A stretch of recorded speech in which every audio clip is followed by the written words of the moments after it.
Саламатсыңарбы достор. Бүгүн 31-июль болуп кетти го. Эртең 1-август. Күн ысып атат аябай. Эртең менен 5:30 турсам 26 градус болчу уже. Ары бери басып кирип чыксам уже 29-30га чыгып баратат. Доброе утро, подписчики. Утром встал, 26 было. Туда-сюда прошелся, уже 29-30. Мне все время этот пацан едет на работу, наверное, Рамен. Все время задает вопрос, что это у вас трещит. Это цикада, муха такая. Сейчас я где-нибудь по дороге поймаю и это не поймаю, а покажу. Охайо, гозаймасу, минасан.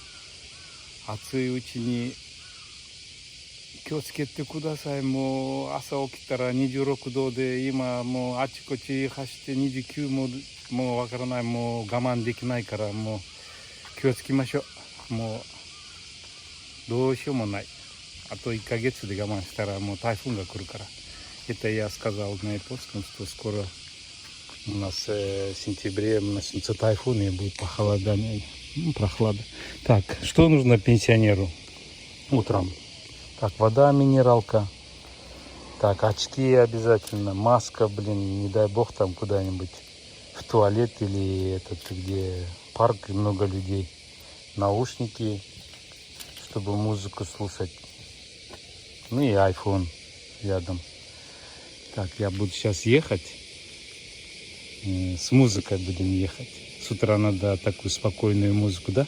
Это все время спрашивают, красное что такое? Это почтовые ящики, вот как в советское время. Сайсуагындагы почтовый ящиктер. Анан хат жазып алып келсең, мына биякта почтовый ящиктер бар, мондай знак менен. Это знак почты. Видите? Где он тут вход? Мына бияка салып коесуңар, көрдүңөрбү? Почта Японии деп турат. И время написано. Убагы бар да, каякта эмне болот. Так, значит, кеттикпи? Велосипед менен. Так, музыка коюп коелу, а то это скучно будет. Спокойный музыка дейт. Эмне дейт? Мелисаны угалы.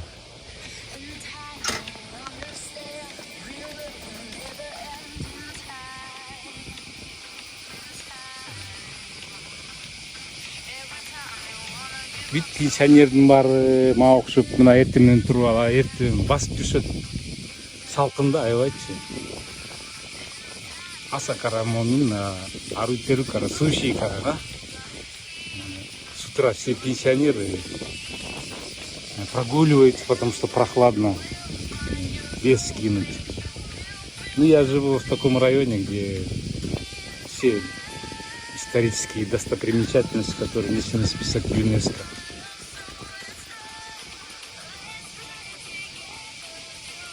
Ну, я знаю, что YouTube не пропустит, но у меня мало подписчиков, поэтому я не включаю музыку.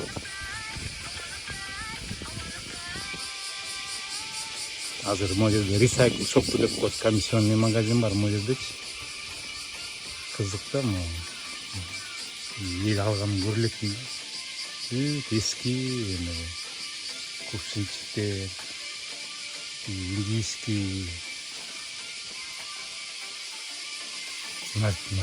наследниктер уже непонятно. Ресайкл шоп Никташ. Здесь находится храм Нимуродо, тоже в списке ЮНЕСКО. Жерде ЮНЕСКО храм жазылган. Цикада. Цикада котуна ырдап атат, көрүңөр. Сейчас көрсөм, кармап көргөзөйүнчү силерге. Это колодец, смотрите, до сих пор есть. Колодец кыргызча эмне дейт? Суу алган жерде колодец. Кыргызча деле колодецко же эмне? Ну, комментарийге жазып койгулачы.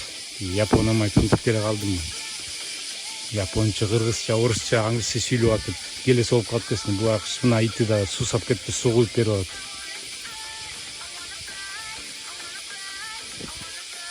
Аспер айтасыңар. 2 литр суны эмне кыласың деп. 2 литр суну ичесиң. Японияда азыр балдардан да иттер көп. Любой кишинин үйүндө мышык ит бар. Окуя мынтип учурашып туруш керек деп бар менчи. Билбесең да, билсең дагы.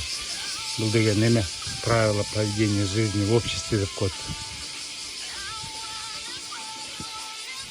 Бул узкий көчө. Эртең менен 7ден кечки 9га чейин бул односторонний движение болот, а эртең менен болсо двусторонний. Тиги непонятная музыка сейчас.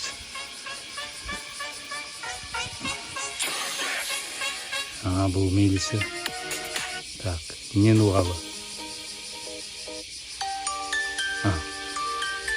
Валерия нугалчы. Валерия не добрда переткен. Мына көрүнөрбү? 7ге чейин двустороннее движение.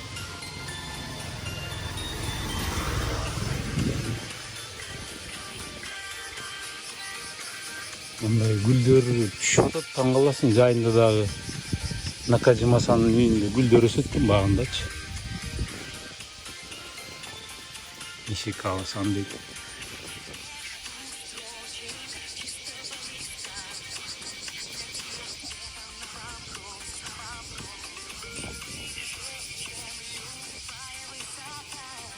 Просто послушаем музыку.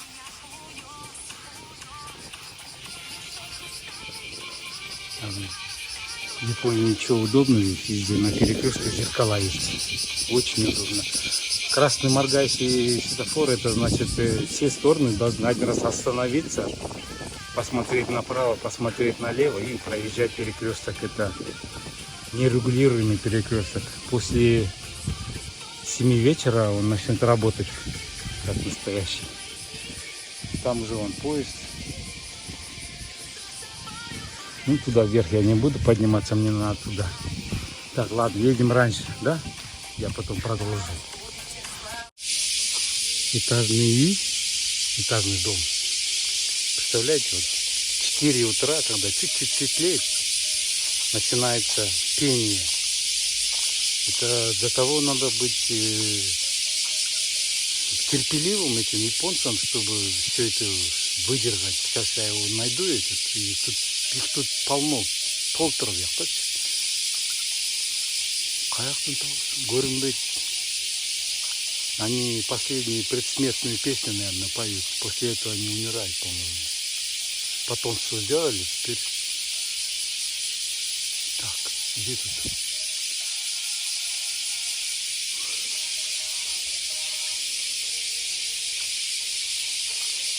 У них маскировка классная. Маскировка с досом көрінбейді, көрінеді.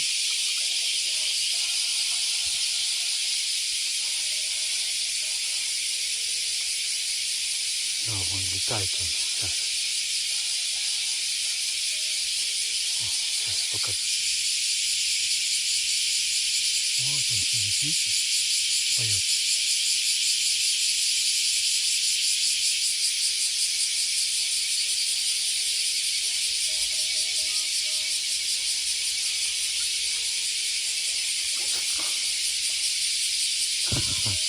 Даже ветка не садишь. Вот он запел песню свою. Вот он. Такие вот. Типа муха, не муха. Таракан, не таракан. Бірінші жолы көрген үшін жүрегі таракан депті. Толтырып кеткен, да?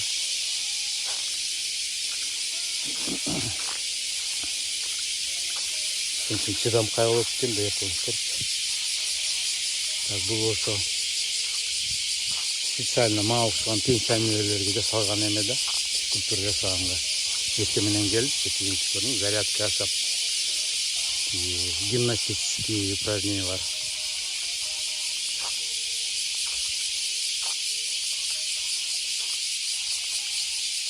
Ешкім жасабайды, менден басқа. Менден басқа. Аябай. Көп жасағым келген үшін мен де келіп кетті өз жақта. Ладно, вот, поехали дальше, ребят. И ноги намочил, мне тапочки. Такие маленькие выступления. Мен 60 жылғы баламын. Өзім атбасылықпын. Ата-енем атбаста төрілген, мен де атбаста төрілген. 7 жасқа чейин атбаста жасап, нарынға папаша, мен мамаша мұғалімдер болчу, папаша физик. Мамашам болсо орыс тілі мұғалім болчу, сончо нарынға келип, нарында мамаша Крупскийдеги школада иштеген, мұғалім болду. Папаша болсо Жарком партияда иштеген болчу. Мен Чкаловда окудум, 1-чи класстан баштап 8-чи класска чейин. Анан 8-чи класста бүткөндөн кийин папашаны горком партии рыбачыга которгончу, мен да рыбачыга кеткем да. Жарымга бөлүнүп. Жарым семьябыз нарында, жарымыбыз рыбачыда, ошон үчүн Макаренканы бүткөм мен, орус школду. 10-чи классты.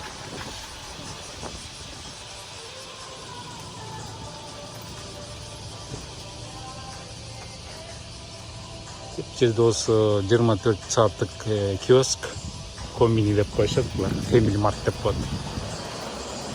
Анан мына жашоо башталды, баары уже эрте менен путешествие, балык кармаганга, анан жумуштарына, анан бирдемеге. Короче, бир жаны тынбаган эл экен да, булар кечке эле тырышып эле, тырмышып эле, бирдемени жасап эле, оңдоп эле, эме изобретать этип, мына бул платный тиги хайвейге кирген жол. Ошону народ экен да, народ деп эл деген сөз. Скорый келтет, каяктан келтет скорый. Машина жок, кызыл светке өтүп кетейин. Говорю, Япония уже проснулась с утра. Все едут на работу, путешествие, на рыбалку. Короче, беспокойный народ. Все время куда-то спешат, все время куда-то, как говорили мои подписчики, зомбированные все. Ну да, все зомбированные. Может быть, поэтому они процветают, потому что зомбированные. В политику не лезут они, налоги платят исправно. Ученики вот с утра идут куда-то в спортивные секции. Днем здесь шумно очень, потому что 4 полосы машины летают здесь. Это общежитие старших школьников. Общежитие здесь, проживают они здесь, а учатся они вон за той горой. Специально на поле, это на автобусе надо добираться. Вот он, американский бейсбольщик, видите, уже в форме. Вот он идет. Называется мой университет Рицмейкан. Я в своем видео выкладывал.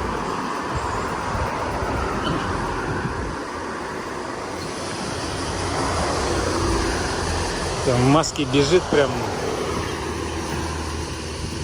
Ну, я их понимаю. Ну, вот, когда я выкладываю видео, говорят, а что вы в маске это? Да у нас 250 тысяч зараженных вчера. Представляете, это рекорд в мире, не было такого. Почему-то Япония вышла на первое место по заражению.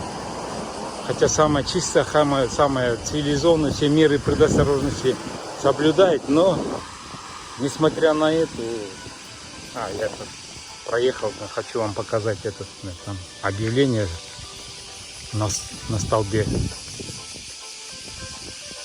Так, овчарка потерялась, телефон он написан, Ханес, все написано, все данные. Девочка с утра залипла на телефон, что-то смотрит, переписка на лайн. Ну что, ребят, едем дальше.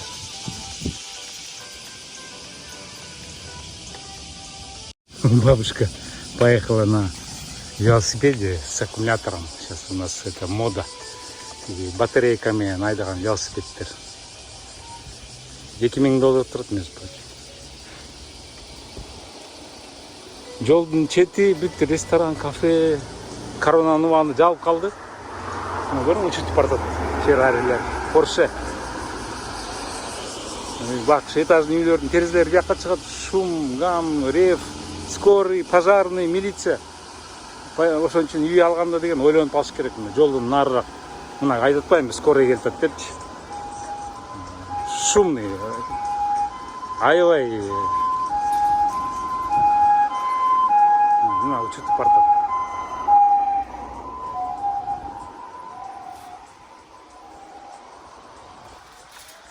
Бул чоң продовольственный магазин 9-да ачылат. Эртең менен продуктыларды ташып атышат уже.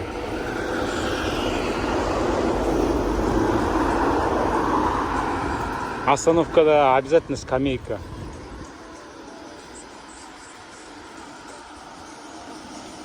Бүт бары сурап атышат, сен Японияга качан келдиң, эмне болуп келдиң? Сейчас. 85-жылы мен тиги школа милицияны бүткөм СССРдин. Аламедин адиндеги ошону салганбы 8 жыл окуп элечи. Бактарды тигип, зданияларды салып, обустраивать этип, азыр академия МВД болуп калыптыр. Бүтүп 85 жылдан баштап 91 жылга чейин Первомайский ровдо иштедим. Милициянын жумушу школага чейин мен водитель болуп иштегем. ППС деп коет. ППС. Анан отдел охраны деген бар, это армиядан кийин. Участковый болуп иштедим. Участковый болгондо квартира берет экен, квартира алдым.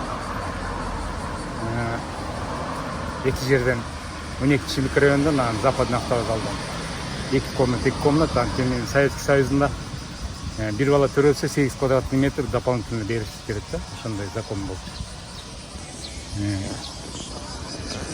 Андан кийин дознаватель болуп иштедим. Участковый болгондо, старший участковый болуп Западный автовокзал деп коет, ошол жакта иштедим. Бүт баары билишет мени. Анан жакшы иштеген үчүн дознаватель кылышты. Старший дознаватель болдум, анан следствиеге кеттим. Старший следователь болдум, анан замначальник следствия болуп 94 жылы иштеп.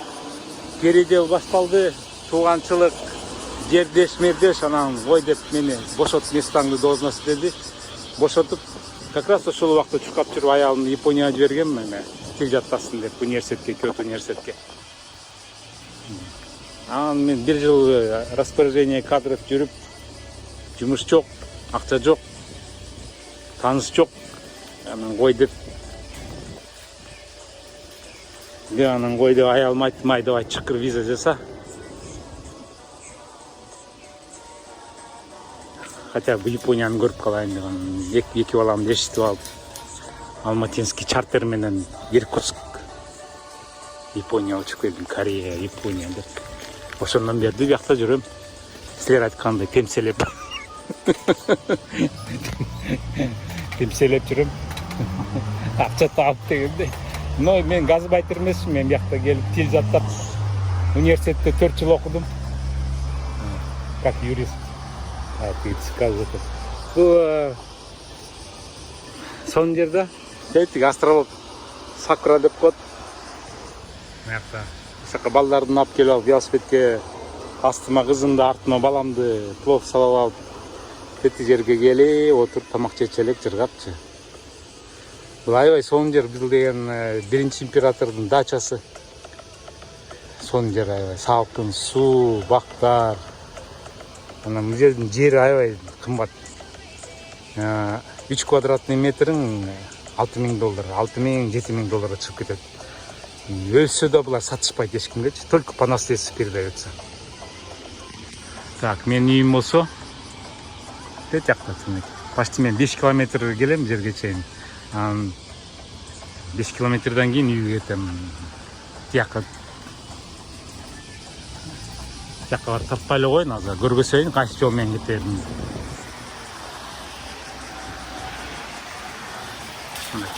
как раз зеленый свет моргать кетіп жатыр. Мына менің станциям, бұл УДЖ деп қояды. Вечно зеленый поездмен жүремін ғой, шалдырап көлдіріп. Ошо поезд ұшақтан башталады. Автобустарда зеленый, потому что біздің район зеленый чай деп қояды. Көк чайдың родинасы. Поэтому тетяқта музей да бар тиме. Сейчас көргөсөм мынакей УДЖ стейшн деп қояды. Поезд наты кейхан, елдің бар шақта велосипед тиеп мынакей. Иностранецтерге жүріп атышат. Школьниктер да келіп жүріп атышат. Мынакей бияқта. Жолды көргөсөйүн азыр. Музейге барбайлы ғой. Бабушка акурка чогултуп жүрөт, мусорчу. Көрдүңөрбү? Так. Мотоцикл кирбесин деп мынакей мынтип эме преграда жасап койшот. Мен тормозум өлө ғой, кычырап калыптыр эле. Мына жерде мынтип өтүп кетесиң велосипед менен. Деп анан көрдүңөрбү? Жолдун вертолет менен учуп жүргөндө бул жерде жолдун номери турат. 50-0 деп. Мынакей. Бабушка көрдүңөрбү? Карса дагы бетим аппакай болуп турсун деп бизге зонтик. Зонтик тартып алды. Мына могу жол менен бул жаңы мост салышты мынакей. JR деп коет, японский линия. Частный эмес, бул государственный линияга. Аябай калдыр-шалдыр деп жүргөн эме. Бул болсо частный мынакей. Кейхан бул аябай жумшак жерде учуртуп. Деп. Мына могу жол менен кайра мен үйгө чейин барам да. Эртең менен элдин баары ушак менен басышат, чуркашат, велосипед тебишет. Жыргаланан жыл сайын могу жерде, ушу жерде фейерверк жасачу да, салют. Коронанын эмеси менен винасы. Коронаны өлүп кетчү, коронанын айынан болбой калды. Может, эмки жылы жасайт. Аябай сонун эле фантастикада мен тет жакта отуруп алып көрчүмүн да, видео снимать этип. Анда мындай цифровой камера, айфондор жок болчу да, ким билиптир. Обычный фотоаппарат менен тартчу, мына зеленый чай деп коет. Көрдүңөрбү? Ладно, ребят. Чуть-чуть я тут про зеленый чай, про речку, про фейерверки. Здесь салют у нас проходил, но из-за короны проклятой у нас тут все отменили. Надеемся, на следующем году будет фейерверк, я выложу. И вот, пожалуйста, здесь можно рыбу ловить, удочкой сидеть. Но она невкусная, она потому что это пресная вода. Сомы, карп, это здесь японцы не кушают, это потому что она без вкуса. Они кушают только это морское, океана. Это музей. Здесь раскопки были, нашли какие-то старые. Эти все огородили, музей сделали. Это вот, пожалуйста, японцы свои защищают. Лицо он полностью, руки тоже защищенные. Ну все, ладно, это видео будет что-то чересчур длинным, я заканчиваю, закругляюсь. Всем пока. Я чуть-чуть историю на кыргызском рассказал, как я приехал, откуда приехал, кто я такой. А на русском у меня на YouTube есть. Вот, пожалуйста, видите, здесь раскопки были. Вот они нашли вот старые эти цеха, где этот чай выращивали. Вон все, история, скамейки, все расписано. iPhone поднесешь, он там тебе всю информацию выдаст.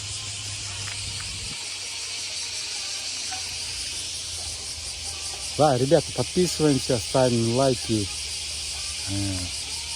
Не нравятся дизлайки. Буду делиться с трудодуром, со всеми, кого смотрю в YouTube, поэтому если не нравится, блокируйте или пишите: эй, Сапар, надоел, блин.